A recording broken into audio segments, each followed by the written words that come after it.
Suddenly, the discipline teacher appeared and ordered the boys to put out their cigarettes. Han Gong felt a flicker of relief, thinking someone was finally on her side.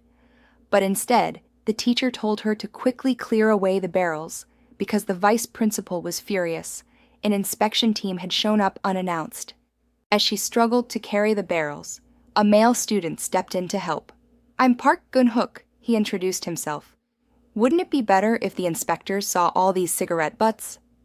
Han Gong sighed. "That would be ideal, but this is still our school. I'll find a different way to change things." She returned to class. When Ga-min entered, he saw Sehun sitting at his usual seat. So Ga-min went and sat at Sehun's old desk. As he was putting his books away, he found a math notebook labeled Kim Sehun. Ga-min walked over to return it, but Sehun said coldly, "I threw that away." Just then, a chair slammed into Ga-min's head. It was Hunu, the class thug. He stepped forward and growled, "You're that guy with the cold mask, aren't you?" He picked up Sehun's notebook menacingly. Outside, the vice principal and the school board were welcoming the inspection team. When the inspector saw Han Gong struggling with a barrel, the vice principal frantically ordered the discipline teacher to clean it up and tried to distract the inspector. But the inspector walked straight up to Han Gong and asked, "Have we met before? You look familiar." Han Gong simply said, "I don't think so." Suddenly, a loud crash rang out from upstairs. A massive wrench had fallen, causing panic. Everyone rushed up. Moments earlier, Hunu had ordered all the students to leave. When Sehun hesitated, Ga-min reassured him, "I'll be fine." Sehun left the room. Hunu then began burning Sehun's notebook. Ga-min tried to stop him, but Hunu threw the notebook into Sehun's bag. Ga-min lunged in and with surprising ease knocked Hunu down, shocking the onlookers. Ga-min, who ranked 222nd in the school, had just taken down the top thug. He tried to put out the fire, but the notebook was already badly burned. He demanded that Hunu apologize to Sehun. Hunu grabbed the wrench to fight back, but Ga-min's swift moves defeated him again. Then Hunu tried throwing his burning backpack at Ga-min, but Ga-min spun and volley kicked it right back at him, knocking him unconscious. Ga-min lifted the fallen bully and said, "Apologize to Sehun first, then you can pass out." Sehun, watching from outside, recalled the time he told his father he wanted to study humanities, only to be mocked. He remembered how Ga-min had once begged the security guard not to wake him at the library. The night before, Ga-min even asked a cleaning lady to return Sehun's old notebook. When Sehun returned to class, Ga-min apologized for not being able to save the notebook. Sehun tossed it in the trash and said, "It's just a notebook, why go that far?" Ga-min replied, "I didn't want your effort to go to waste." Sehun smiled. "Let's study together." Then the homeroom teacher arrived and put out the burning backpack with a fire extinguisher. The inspector entered and asked, "Who caused this violent scene?" Ga-min was summoned to the office.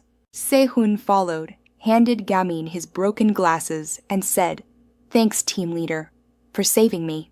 As they smiled at each other, the vice principal led the inspector into the room. Sehun left.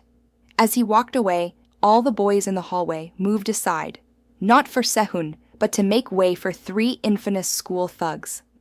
They dragged Hunu to the rooftop to face punishment from the real boss, Pi Hanwi. From a rooftop nearby, Park Gun-hook watched silently. In the office, the vice principal told the inspector that he'd hold a disciplinary meeting and expel the student. He ordered Han Gong to call the student's parents, but just as he was about to show the inspector around, Han Gong stood up and said, "Isn't it the school that's at fault? You're prioritizing an inspector over 600 students. That boy was bullied. He only fought back. Violence is wrong. But based on what I've seen these past 2 days, I ask, if not violence, how else can a student protect themselves?" The inspector suddenly remembered Han Gong had topped last year's teaching exam but never registered at a school, so her results were void. "So how will you fix this school, Miss Han?" he asked. The vice principal scoffed. "You're just a temp." Han Gong said firmly, "I'll start a study group. It was that student's idea, and I'll work with him." The vice principal brushed it off, but the inspector found it promising. If students want to study, what's the problem? Han Gong and Ga-min exchanged a smile. The next morning, Ga-min woke up at 5 a.m. and headed to the park to train. At 6:34 a.m., the security guard told him the time, so he headed home. But just as he lay down, his mom yelled at him to go to school. Sehun waited at the school gate. When Ga-min arrived, Sehun walked in calmly, pretending it was a coincidence.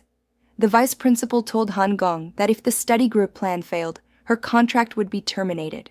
After she left, he smirked. "Let's see how naive you are after some more time in this school." Han-gong later told Ga-min and Sehun they had 2 weeks to recruit 5 members, or the group wouldn't be recognized. Sehun panicked. "Where will we find 3 more?" Han-gong smiled. "There's no such word as impossible in my dictionary." The boys weren't very inspired, but they agreed to try. As they posted flyers, other boys mocked them, but seeing many students checking the board, Ga-min felt hopeful. "We'll find 5 easily. Maybe too many will apply." Later in the library, someone called Ga-min for advice on confessing to a girl. He felt disappointed. Outside, a thug tried entering, but was warned. That guy Ga-min knocked out Humu with a fire kick. But the tough guy stormed in anyway and shouted, "Are you Jung Ga-min?"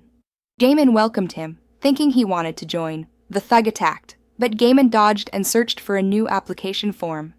He found the thug had stomped on the form, so he opened a cabinet, knocked him out with 2 moves, and slapped him awake. Outside, boys whispered. Ga-min dragged the 10th-ranked fighter here like a dog and knocked him out with a math book, then hospitalized him with a flower pot. When Sehun later reported that the guy wouldn't be coming to school, Ga-min looked disheartened. "He was our first applicant." Frustrated, Ga-min stood up. "Let's stop waiting. We need to find people. Look for eyes filled with a will to learn." Meanwhile, other students still talked about Ga-min's legendary fighting skills. As he passed by, they bowed their heads. Ga-min scanned the crowd, stopped in front of a yellow-jacketed thug, stared into his eyes, but found nothing. He and Sehun moved on, and the others breathed a sigh of relief. They entered the packed cafeteria, searching for candidates. Suddenly, all the boys left. Walking through the empty halls, Sehun spotted someone. "That's my middle school friend. He studied abroad in the U.S. since 8th grade. Ga-min ran up. "You're from America? You must be great at English. Want to join our study group?" A boy replied, "You're really confident, huh? Even if people get hurt around you, it's fine, right?" Then he walked off, leaving Ga-min puzzled. Later, Han-gong dismissed the class and noticed Hunu was absent. She tried calling his home. No answer. Even when she visited, no one opened the door. Meanwhile, Ga-min hadn't received a single real message, only spam. When Sehun suggested extra tutoring instead, Ga-min replied, "I've already exhausted every crayon school around here." Sehun encouraged him to go into sports.